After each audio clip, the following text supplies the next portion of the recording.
Welcome to the Tomsic Analysis with David Tomsic, a revolution in news and entertainment. Well, it's Thanksgiving Eve again. Now, many of you already went out and bought your turkey, bought your ham, and all them fixins. Tomorrow, you'll sit down with your family, hopefully give thanks for what you have, and have a wonderful dinner. Now, the sad thing is, there are tens of thousands of Americans that won't have anywhere near the blessings you have tomorrow. Hi, I'm David Tomsic. It is November 27th, 2024. It is Thanksgiving Eve. I'm back here at Chico Pacella with my coffee, my camera, and you. Listen, poverty is a tough thing. You know, as a kid, I grew up poor. I talked about this. I'm not complaining about it. I grew up fantastic. I had a wonderful mother, a wonderful brother and sister. We didn't have a lot, but we had each other. And we all grew to be successful people because our mother worked so hard. And we did have support from family members and friends. Many people don't have that.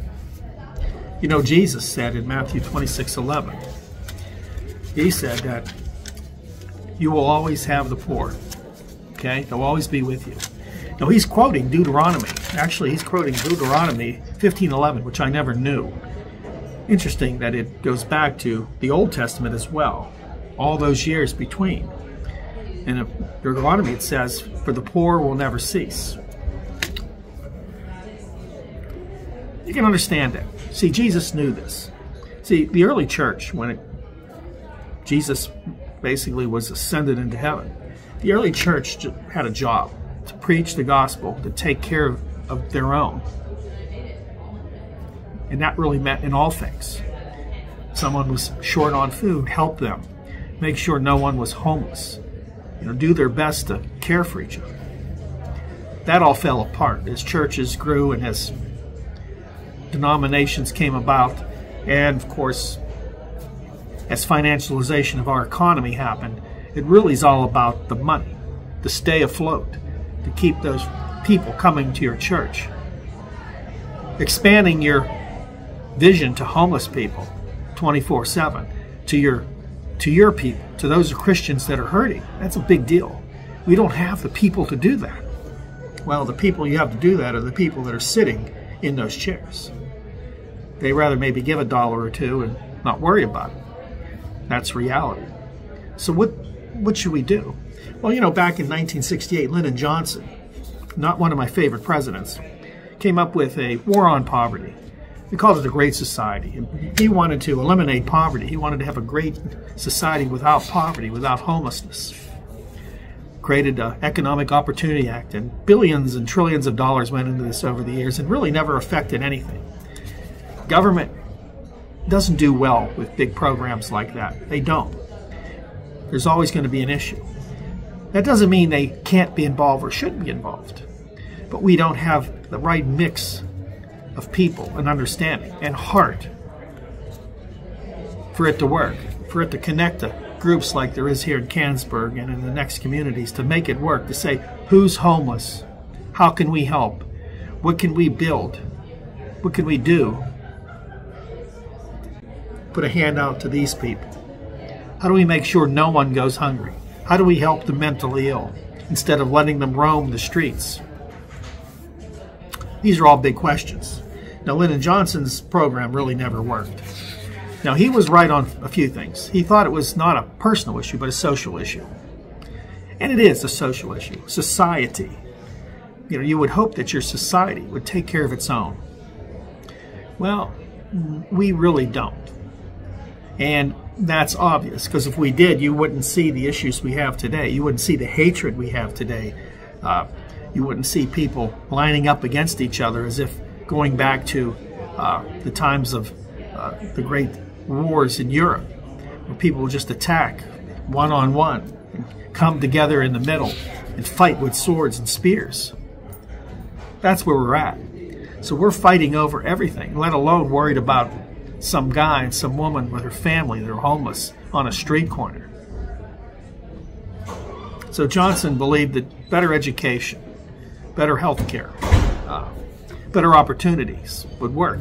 But today we're going in reverse, because as people lose their jobs, as companies shrink, okay, as companies lean on artificial intelligence, as more and more people lose their jobs over time to it, there's no real jobs that pay those same wages to replace it with. So even the people that did work hard to get to be an IT person or in a company in a city making a decent wage, those jobs might be gone forever. There's only downward to go now. Okay, so what do we do from here? Now, if you noticed in this year's election and the run-up to it, neither candidate really talked about poverty or homelessness. Trump made the statement I talked about in one of the videos that he has a plan to remove everybody from the cities and put them somewhere else. And I think he said he'd provide maybe some doctors to go out there occasionally or whatever.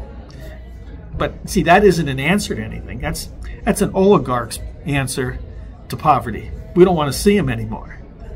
Get them out of our way, so the rest of us that live in our real society, our real world, can live in peace and not have to look at them or have to beg for $1 or $2. As I drive through the city, and I was in the city yesterday on business, I go through the Fort Pitt tunnels, and up to that the road that leads to the tunnel, there are people that stand there with signs. And generally, I give them something, and if my wife's with me, we give them something. We don't know what they use it for. We hope it's for the right reason. But you can see in many of their faces the fear, the embarrassment of being where they're at. Yeah, there are a lot of people that take advantage of that, sure. But I'm not here to judge them. But what's interesting is all those other people, as I look at them driving past, look straight ahead and most likely turn the radio up, put the windows up in the summer, and pretend they're not there. And that's what most people do. They don't exist. Now, you're probably going to see some video that I have filmed in Pittsburgh on my broadcast today. Now, this was in the early spring of 2024. This broke my heart to see this many people homeless. But what can we do for our part? See, there is no political solution to a homeless problem. There really isn't. The government should be involved, yes. How and how that works, I don't know. But unless somebody has a heart, as much as I dislike Lyndon Johnson, at least he made an attempt. There's a lot of money over the years, but we waste more money now than ever. We've printed money for war and for countries across the world that hate us, that we shouldn't even be involved with. We do this over and over again. We have veterans that are on our streets that served in our military that have no recourse but to beg, have signs, and live in tents, sleeping bags. This is the biggest country as far as economy in the world right now. Others are closing in. Yes, I've said that. But still, a lot of money, a lot of resources. But what we want is not to help homeless people. We want to go to war. We want to support war. We want to find ways to destroy the other party. We want to control and have more power. Hence, more ability to make money, more financialization of our country for the big oligarchs at the top. Meanwhile, the people at the bottom get poorer and poorer. And the problem is more and more people will get to that point where they're going to have less and less income to buy those needs, those necessities they need or want. It's only going to strain this society, this country, to a point where we can really be in a problem with social unrest and uprising. So I'm thinking here that maybe we start with prayer. Maybe we actually pray for these people, pray for the situation, not just the people, but for some thought to be put into how to handle the homelessness problem in this country that's growing, to find ways to help people who live on these fringes that may or may not want help but still need it. Maybe we should pray that churches stop playing the game of financialization as well. More bigger buildings and more better video equipment and music equipment. The country club churches. Yeah, some of them do a little, but we just can't do a little. We have to do a lot. That's our purpose. This whole election proved that to me, that people only care about the things that bother them the most. The other party, all demon-possessed people that are against them. This war on humanity that we've waged, whether here or in other nations. It's absurd the amount of people being killed every day today. It's absurd the number of people that are basically checking out of our society. No one seems to think it's a problem, but it is. Jesus says you always have the poor, but he told us to take care of each other. He didn't say who each other is, because you see what he meant was everybody in the circle you touch. And that's a pretty big circle. For most people it is. Most people know a lot of people. We can affect a lot of people. And without that direction, without the ability to understand that Jesus wasn't here for politics, he wasn't here to start a war, he wasn't here to do anything but save people and teach us that until he comes back, we're his hands, eyes, and feet in this, and voice in this world. Not for anger and hatred and control and power and money, but to show his love to those that need it the most, to reach out to those who need it the most. Hey, I hope you have a great Thanksgiving, a blessed Thanksgiving. I'll be back on the other side of Thanksgiving with more videos. Controversial or not, the Tomsic Analysis is here. Please like, subscribe, and share our video.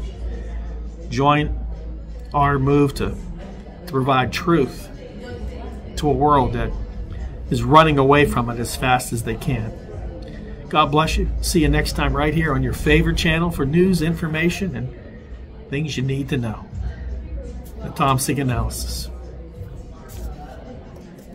Now I get to finish my coffee. God bless you. Thank you for watching the Tomsic Analysis. Please remember to like, subscribe, and share this video, and keep an eye out for our next video.